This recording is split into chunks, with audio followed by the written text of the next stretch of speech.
السلام علیکم ورحمۃ اللہ وبرکاتہ۔ شارٹ سپیچز کے معزز دوستو، امید ہے آپ خیر وافیت سے ہوں گے۔ تو پیارے ویورز، آج کل ہر بندہ ایک پریشانی کا شکار ہے، اور وہ ہے رزق کا معاملہ، رزق کی تنگی کا معاملہ۔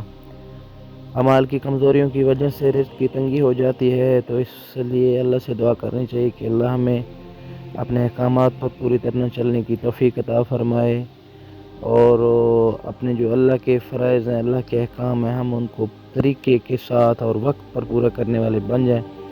تو بھائی دوستو، اعمال کے ساتھ ساتھ یہ نہیں ہے کہ ہم فرائض کو چھوڑ دیں اور وظائف پر لگے رہیں۔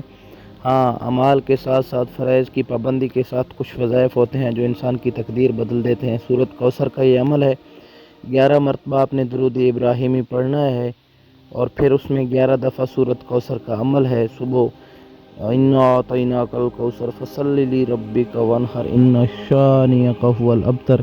اس کے بعد پھر سے 11 دفعہ درود ابراہیمی کا عمل ہے۔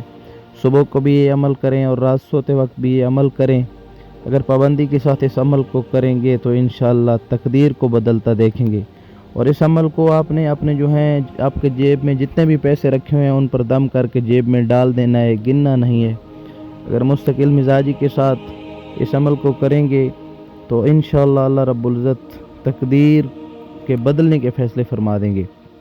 امید ہے ہماری آج کی یہ ویڈیو آپ کو پسند آئی ہوگی۔ ویڈیو اچھی لگی ویڈیو کو لائک کریں۔ انشاءاللہ ایک نئی ویڈیو کے ساتھ آپ سے ملاقات ہوگی، تب تک کے لیے اللہ حافظ۔